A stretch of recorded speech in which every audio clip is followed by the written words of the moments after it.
CVR race day is here, Saturday morning.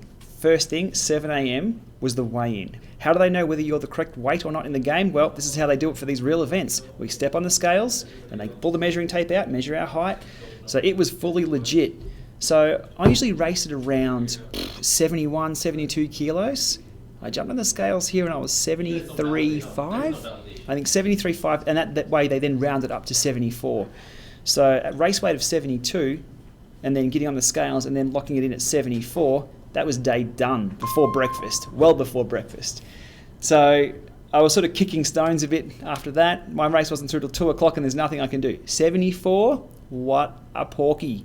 So I blame the buffets. Might have been a few hard days before and a bit of fluid retention, but we won't go into detail there. It was a mind game. I wrote myself out of the race. 74, what the hell?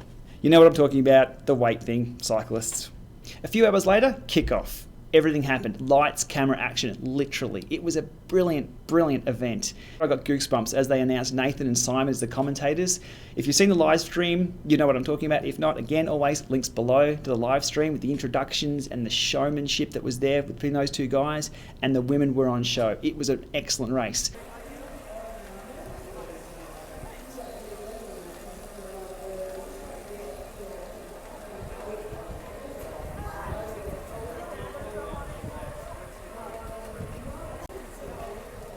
Feeling good today.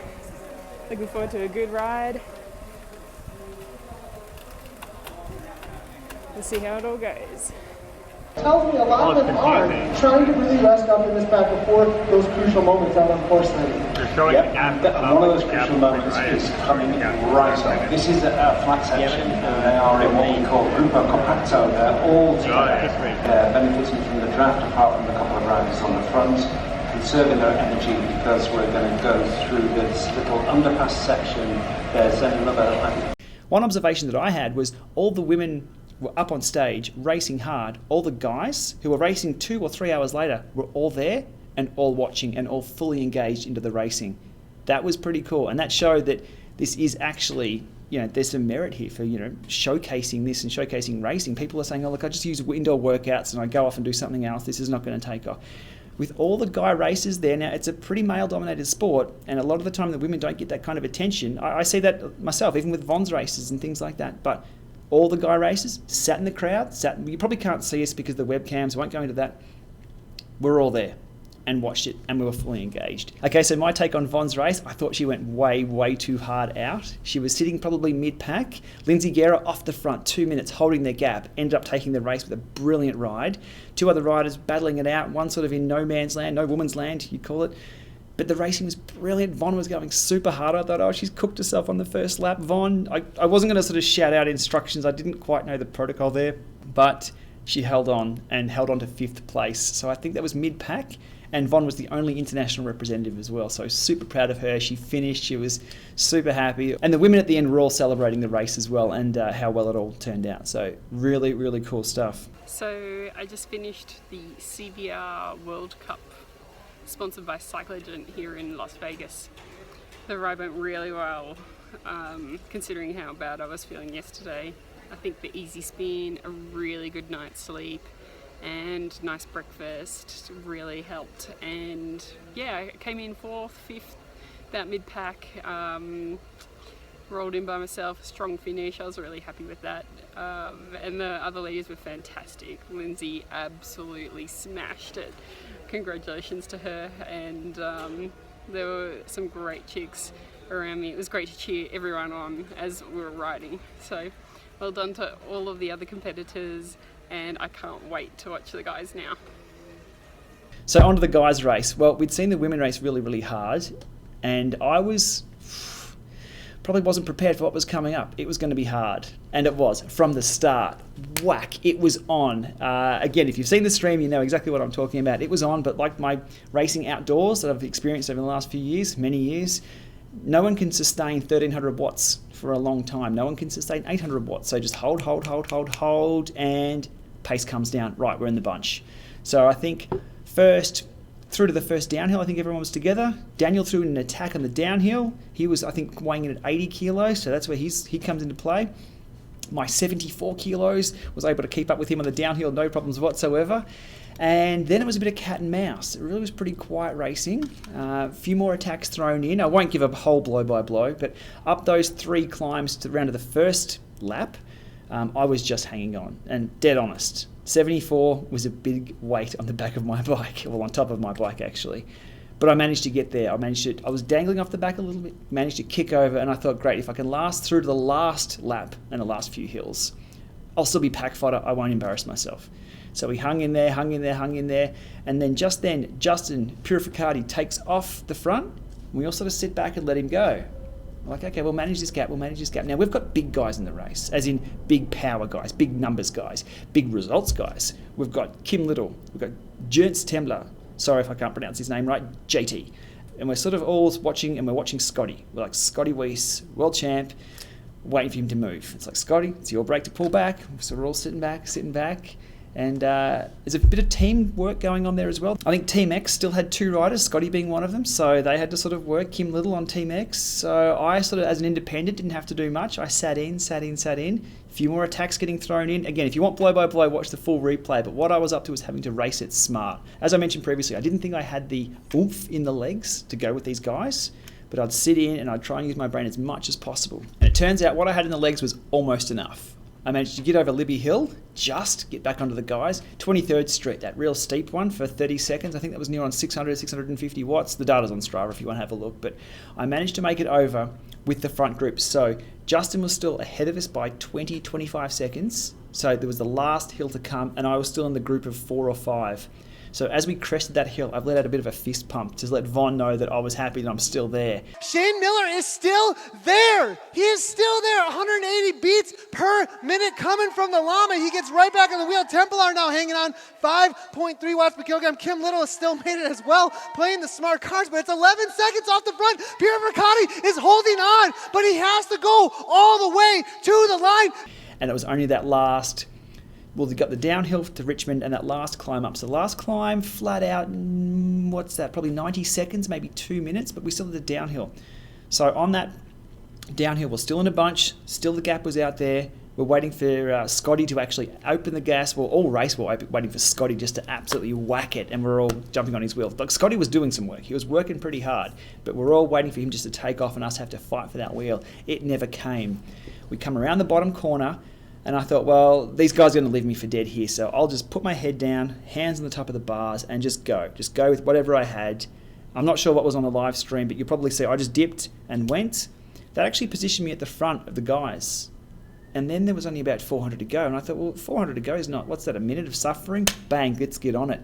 I jumped, JT was on my wheel, and I saw the number. 5 meters behind, 6 meters behind, 7 meters behind. So knowing that the virtual draft had been broken and I'd broken that elastic band, I went. I thought, let's go. If I can lock in second, I'd be absolutely stoked. Can they do it? It's going to come all the way down to this last 500 meters. Pierre Mercati, 6.5, but somebody's going to have to kick it up into gear now and go. 4 seconds. Oh my goodness. Will he pull it off for Team ODZ at this point? Shane Miller now. Shane Miller is still there. Miller is still there. Oh my goodness. Miller is going. He's been waiting, it seems like, in the Llama. Unbelievable. Oh my goodness. Said that he was not going to be part. Look at the effort there coming from Pierre Mercati though. 3 seconds off the front. Miller's trying to close it down. 3 seconds. 9 watts per kilogram. Oh my gosh. Will the Llama do it? He's getting it. As I'm belting down the road, whacking out the watts, I could see Purificati's avatar coming closer and closer and closer. And probably 200 meters or so to go, I just closed my eyes, went down and just gave it absolutely everything. I went primal. I just gave it everything I had, which wasn't big watts, but it was everything I had. I think it was 600, 650 or so for the last minute, which is all I had at the time. He's catching him. Oh He's catching him. We've got the top mode right now. Will the Llama get to line? Templar's going. Who's it going to be? It's so close. Shane Miller with 10 watts per kilogram. 1 second is the difference. Oh my goodness. He's inside. He's going to go past 100 him. meters. Pierre Mercati. I think it was Pierre Mercati. Miller was right there. I don't know. We'll have to wait for the actual results. Followed by Templar for third. Kim Little for fourth. Wasn't quite enough though. The finish was this close. Here's the shot. And to be honest, I couldn't be any happier with that result. First would have been nice, but to get that close and still get second, I'm absolutely stoked. I really didn't think I'd be on the podium. So we've come all the way over here. I thought I'd be pack fodder. I didn't want to embarrass myself. I didn't want to embarrass everyone who supported me. I was super happy with that. Von comes over. I called Von over after that, who was in the stands, and we just gave her a big hug, thinking that, yeah, what a phenomenal event to be a part of. And I was just lucky that the way the cards fell, the way the race actually panned out, I could spend hours talking about how it panned out and why it panned out almost in my favour, or why I was even still there and how to actually break. I could totally analyse that. I'm not going to. I'm keeping those cards here in Vegas close to my chest. But it worked in my favour. Race smart, put out the power at the end, and yeah, the other guys just weren't there, which is, that's racing. That's racing. But a comment on Justin's ride, it was phenomenal. Well-deserved win, and he hung on there at the end. He saw me coming, and the replay shows he was absolutely 100% committed, as I think we all were. That's the way the cards fell. So, brilliant day out, super happy. Frank Garcia, who was, I guess, the showman who put it all together, smile this wide. He loved it. And the commentary, Nathan, Simon, everyone involved, it was high fives. That night over dinner, the stories, everyone had a really, really good time. So even the guys who got shelled, they were there. They were a part of the race. They were a part of the early attacks, and they made up the race. And even when we stepped off our bikes, we'd finished. The Guatemalan guys from Mexico who just didn't make the break and they were still rolling in, we walked over and gave them some encouragement to get them home as well to the line. So I think that was something quite unique about this experience and what we could do. So, and again, as with the guys who were all watching the women's race, the women were all watching the guys' race. So we had some people in the stands. If you watch the webcams, you can't see the people behind them, but they were all sort of, yeah, they were sort of hidden. So we did have some crowd there, which was good to see. But to have Nathan and Simon screaming on the mics, to put that show up, to have it out to the internet, have all the support from back home, it was brilliant and it meant a lot. So I think that was a success. And we went out and celebrated that night. Well, first of all, we had to ride the bikes back, 20 k's out the road. Great cool down, but the hill got a little steeper, the wind got a little harder, and the sun got a little hotter.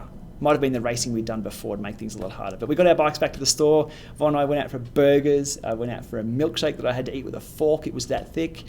We jumped back, had to record a Zwift cast. It was on. Saturday was a busy day. So we're in a hotel room with Simon. We had Simon, Nathan, myself recording a Zwift cast. We had Lindsay there as well, Nathan's wife. We had Von there, my wife, who contributed to the women's side of things. Busy day. Then we went down to the big strip. We're in downtown at the moment, which is the older version of Vegas. Still quite nice, but we went to the newer section with all the Brittany area. But still haven't seen Brittany.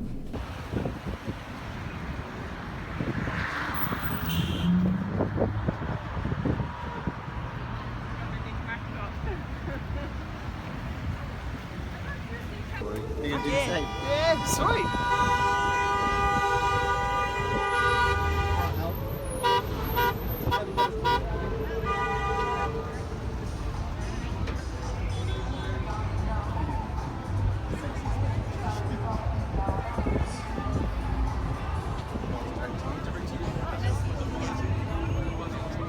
To England, give it a call.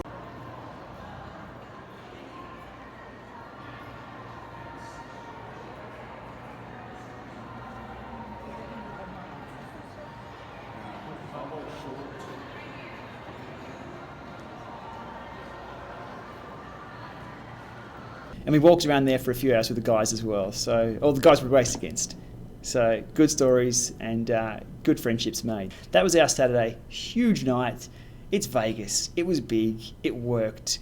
And Frank, absolute legend for what he's put together. So this is just the beginning. Get behind it. Look, I really encourage everyone to follow Zwift Community Live, their Twitch feed, their live feed, also Frank's company, Cycligent, plus also all their supporting pages and things as well. Again, I'll link below for all of that, but it's all about people supporting what they're doing so we can do this all again, maybe in England, maybe in Australia, maybe back here. This worked pretty well.